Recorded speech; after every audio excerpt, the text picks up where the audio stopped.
When you're starting any business, even a digital online business, one of the most important aspects of your business is going to be knowing your audience, because without knowing your audience, you're not going to know how to serve them. And ultimately, that is what your digital business is there for, is to serve people and help them gain some type of transformation and to alleviate some pain point that they are experiencing in their life. Now, if you're watching this video, it's likely that you've been trying to figure out how to do your own social work entrepreneurial thing, and the thought of starting a digital online business is very appealing to you.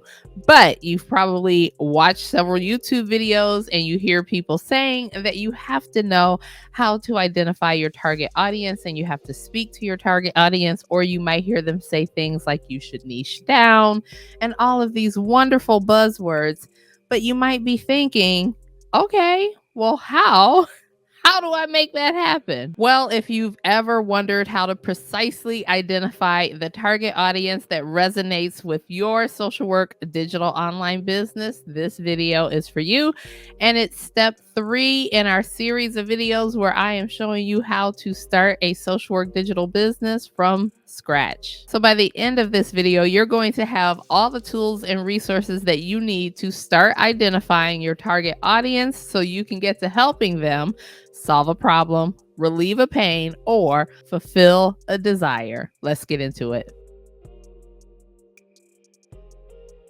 So one of the first things that you're going to need to do is to define your purpose and your specialization. So you want to start by clarifying the purpose of your digital online business and the specific areas of social work in which you'll specialize with your digital online business. Understanding your unique expertise and services will help you narrow down your potential audience. Now, it might be a little difficult to do this at first. You might not have nuanced details of your specialization and your purpose, but I'm sure you have a general idea, right? I knew I wanted to help social workers in their entrepreneurial endeavors. When I originally started this, it was with clinical private practice, but it has since transitioned to digital online business. And so if you clarify your purpose and specialization, again, I knew my specialization was going to be showing social workers how to become entrepreneurs. I knew that my purpose was to help them go from being overworked and underpaid, but it wasn't until I started really doing my business that I was able to identify other unique areas of expertise that I had, because I had been studying for over 8-9 years on how to do digital business. At no point did I consider myself to have some expertise in that area, but then I look back and realize I learned quite a bit, and there's people out there who don't know anything about this process, specifically social workers, and I wanted to help you guys out with that. Now, a part of this process is step number 6, and we'll get to that a little later. Step number 6 is very important in relation to step number 1. So stick around to the end of this video so you get a full understanding of what it's really going to take to understand your ideal target audience and to know who they are. Now, in step number 2, you want to review your previous client experiences. Reflect on your previous experiences with clients in traditional social work settings. Identify common demographics, psychographics, and pain points among the clients you have served. Now, you might be asking, what the heck are demographics, psychographics, and pain points? Well, let's cover those right now. Demographics refer to the quantifiable characteristics of a population or target audience, and these characteristics are often used to categorize and segment a group of people based on specific attributes. And so demographics includes factors such as people's age, it can include their gender identity, it can include income, education, marital status. It can also include occupation, location, race or ethnicity, and family size. It can include all these things and more when it comes to the demographic. Now you might be thinking, do all of these things really matter when it comes to identifying your target audience? And yes, they do, because the problem you're going to help them solve is typically in relation to some facet of their life.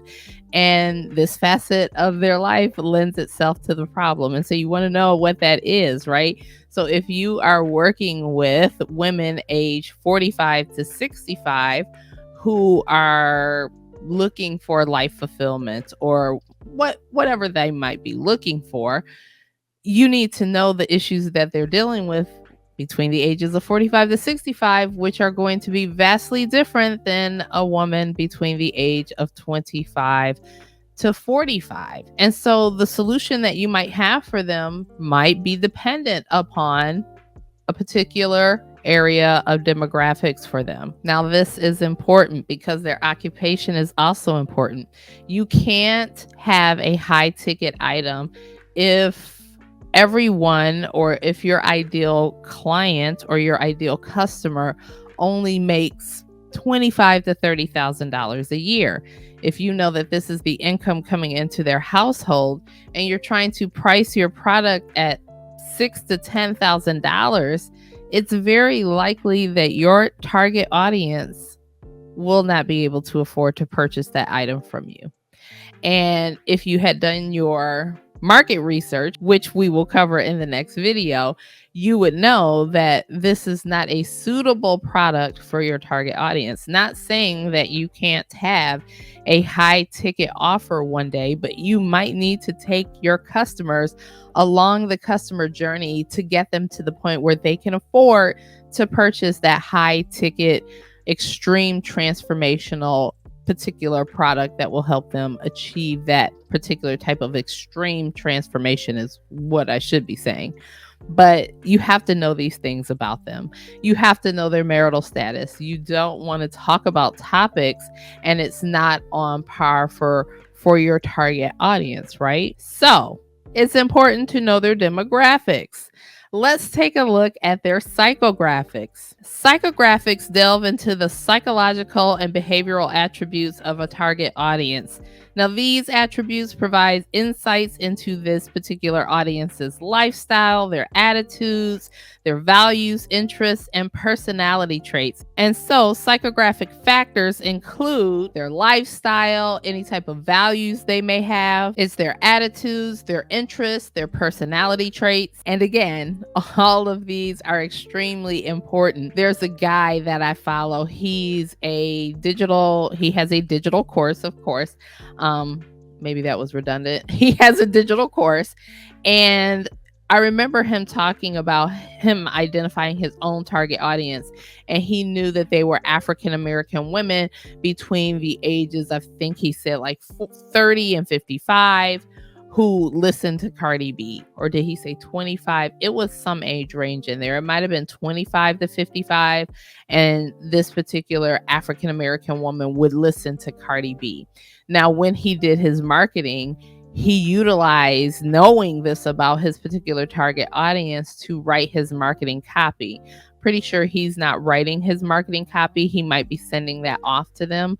But it's super important to have this level of detail. That way, if you ever do want to hire a copywriter, they can get an understanding of who your target audience is and who they're writing that for and who they should be speaking to with the language that they use. Pain points can be the challenges, problems, or any frustrations that the target audience may be facing. And so these are issues that cause discomfort or difficulties for the individuals. And oftentimes it will motivate them to seek a solution, which is what your digital product should be. And so identifying pain points is crucial for creating products, services, or content that addresses these specific needs. And so pain points can include any financial challenges they might be experiencing, any time constraints or health issues that they might be experiencing. There's work stress and relationship challenges that they can be experiencing, and these are pain points. Additional pain points could be a lack of skills and knowledge. Hence why I do my particular YouTube channel. My friends started reaching out and they wanted the skills and the knowledge, and it was just a lot easier for me to share them or share my skills, knowledge, and talents and areas of expertise via videos and podcasts. And then another huge pain point are unmet desires. And so maybe you can help someone get past that barrier that they have. It could be a self-imposed barrier. It could be some other form of barrier that is keeping them blocked from meeting a goal or desire that they have. And so those are all pain points for which your particular digital product can address. Understanding demographics, psychographics, and pain points helps marketers create targeted and effective strategies to connect with their target audience. It also helps them tailor their messaging and offer solutions that resonate with the needs and preferences of the people that will be purchasing your digital products. Now, one of the third steps that you can take is to create a buyer's persona. And so this is an activity that we're going to be covering inside of the Social Work Mogul community, my Patreon community. We're going to create buyer personas. However, there's a bunch of videos out here on YouTube that can show you how to create a buyer's persona. Now, essentially in the last step that we were going to take, which is to really look at the demographics, psychographics, and pain points of an ideal client based on clients that you've already worked with. For that particular exercise, there are some digital downloads that I also have inside of the Social Work Mogul community. These digital downloads will help you flesh out all of that information. It's going to help you think about and really dig deep on who your ideal client or target audience may be. Once you do that, you should create a buyer persona, because that document's a little dense, right? It's not a book, but it definitely is dense in fleshing out that information. But a customer persona is really a snapshot of what this target audience looks like. It's a visual aid for you, something you can look at, and you can just have touch points of information there that will help you remember who your target audience is and what type of content you should be making for them, and the goal, right? The goal is to help them. And so having this persona available to you is a great resource in just keeping you on task with being able to know and address your target audience's needs, wants, and desires. Now, if you're not part of the Social Work Mogul community and you'd like to join the Social Work Mogul community, I've linked to it in the description box below. So a customer persona is going to have a picture, or it should have a picture of a person that you've decided is your ideal customer. Now, even though you're only speaking to one person, the way that you speak to them will speak to a multitude of people. You're also going to have interests and pain points captured on this one sheet document. So take some time, go and check out some buyer persona videos. If you are in the Social Work Mogul community, you can go ahead and check out our video inside of the community where I walk you through the entire process of creating a customer persona. Now, one of the fourth things that you can do to figure out who your target audience is to engage in surveys and interviews. And I would say that this is probably one of the best ways to get the most accurate feedback that you can get, is to talk to a person or a group of people who you would consider your ideal client or customer. They will be part of your target audience. Conducting surveys or interviews with potential clients to gather direct feedback and ask about their challenges, preferences, and expectations from the services that you'll provide in the digital space is really just a great way for you to connect with your target audience and get, like I said, the most accurate information possible. Now, when you're thinking about connecting with your target audience, the fifth thing that you want to think about is accessibility and reach. This is super important. If you're going to be working with low vision or no vision clients, you need to understand directionals. So you need to make sure that the information you share is filled with an adequate amount of directionals. Directionals are super important. So this is really about you being able to assess your ability to connect with and serve different audience groups effectively. And so that is why it's important for you to consider such things as language barriers, cultural considerations, and technology accessibility. And then one of the last things that you want to do in this process connects back to number one. So this is number 6. And like I said, it's going to connect back heavily to number 1. You want to refine and reiterate this whole process, right? So just when you think that you found out all the information that you can find out about your target audience, you will find out more.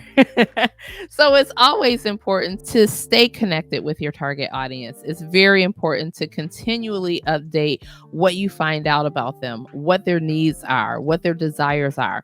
You might create a digital product that serves them now, and then further down the line, you might have to create something else that will serve them later due to new things that come up. And so you want to think about that when you are creating your digital product. And it's super important when you're talking about your target audience. Just remember, the refinement and iteration process is a process that may require adjustments based on new insights, and you will gain new insights as time goes on. So by combining these particular steps, you can get a comprehensive understanding, or start to get a understanding of your target audience. And if you missed the first 2 videos in this series, you can go ahead and check them out in this playlist right here.